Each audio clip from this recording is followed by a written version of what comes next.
Guys, I'm still preparing the camera. I think it's okay now. Yes, hello my people. It's your boy Shadrach Clean as usual. I'm back. Today I'm going to be streaming. Usually I don't do live streaming, but then yeah, I have decided to do one today. And hope you're all doing well, you know.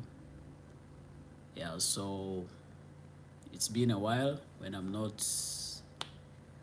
around, but then today I'm here. I want to answer a lot of questions that you've been asking yourselves, and I have something that a lot of people have been asking. A lot of people like already send me messages. So today I decided to come and do the live streaming. I want to talk to you guys, even though I'm not seeing people around. But then yeah, we shall keep moving. We shall keep moving forward. Yeah, I hope you guys join. Please join so that I can start. It won't make sense if I'm just talking alone, because uh, it was already time for us to start. Yes, so guys, where are you? Let's join so that we can be able to have a good conversation, you know? Yeah. Hope the lighting is good and hope you can all hear me. I don't know. Oh, all right. So, where are you? Where are you? Where are you? Where are you? Where are you? Where are you guys? I need people to come.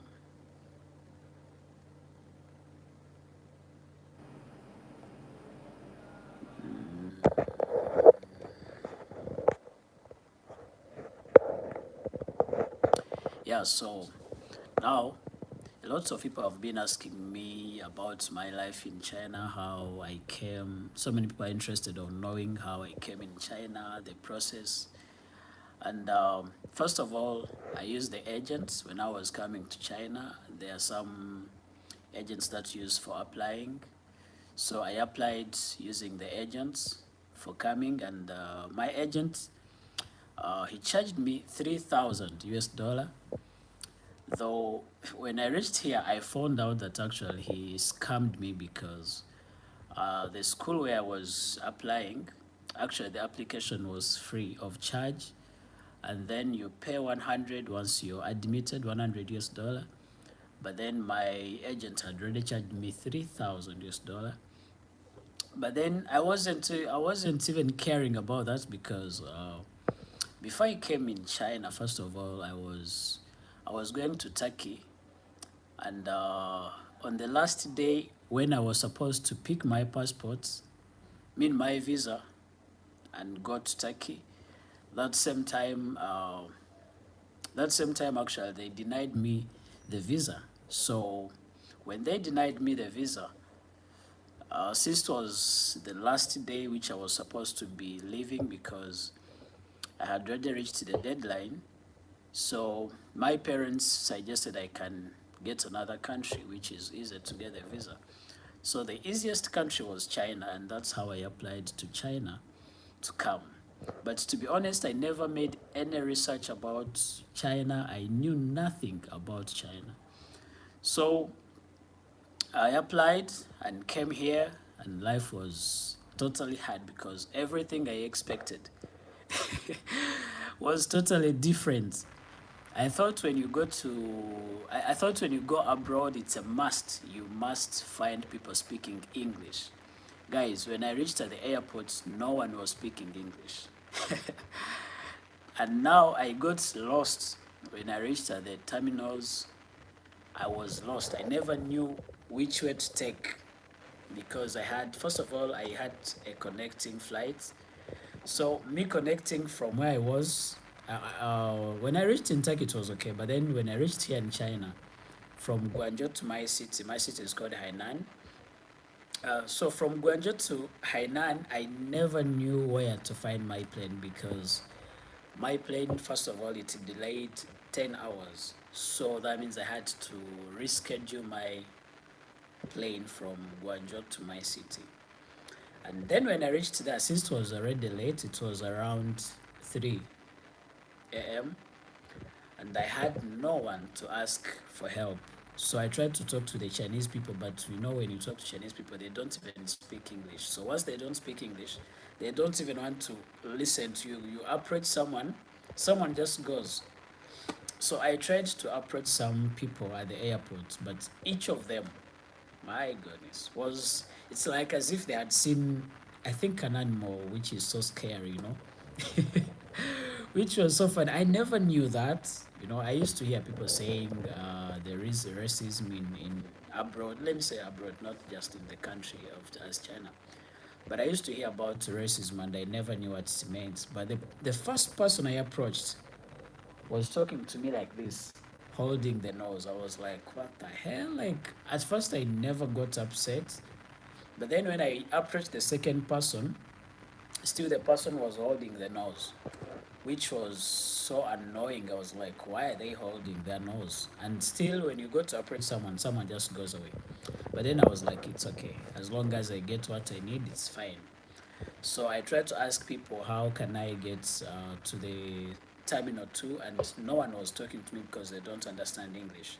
So when you're coming to China, one thing you have to know, people don't speak English. That is one thing you have to keep in mind.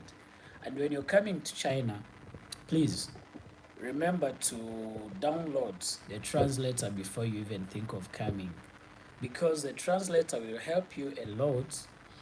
And if you reach at the airport, yes, you might not be lucky to find people that speak English. So it's important for you to have a translator whereby you can use a translator to talk to the Chinese people.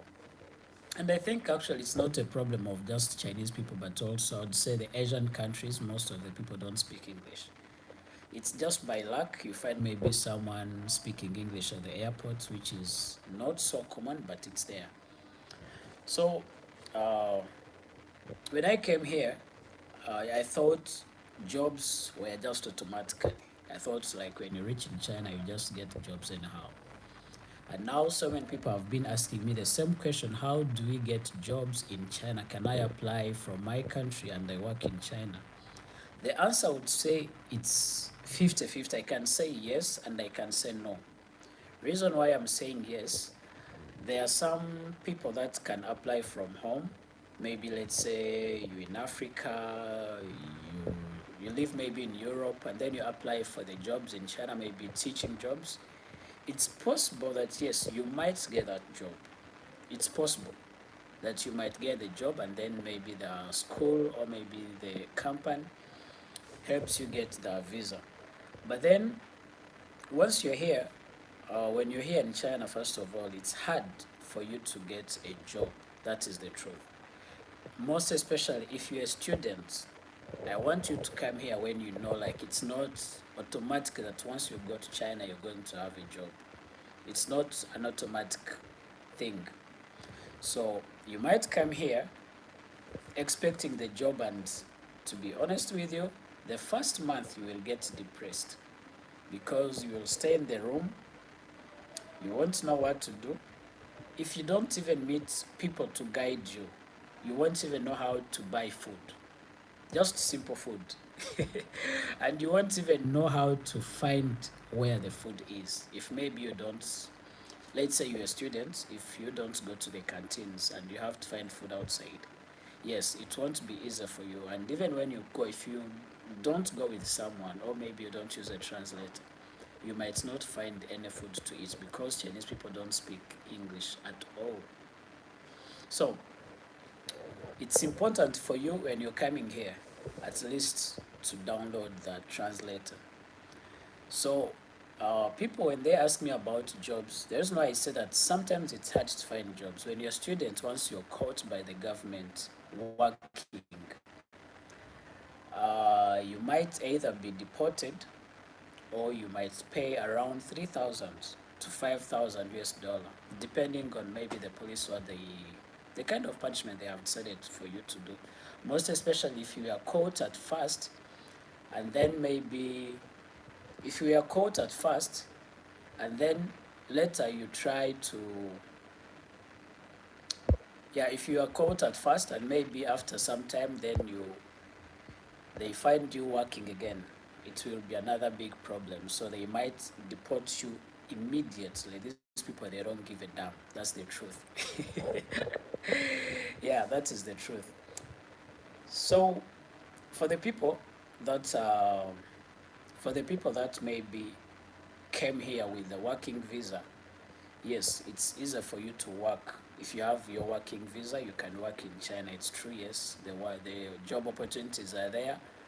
You might be able to work, but if you're just on a student visa, it's hard for you to find a job because no one wants to employ you, because if the police find them as well, they will charge them a lot of money, around 20,000 and above, from 25 to and above. Let me just say 25 and above. So they are also scared for the government to. That's why I say, like, it's easier to work in China, and at the same time get the working visa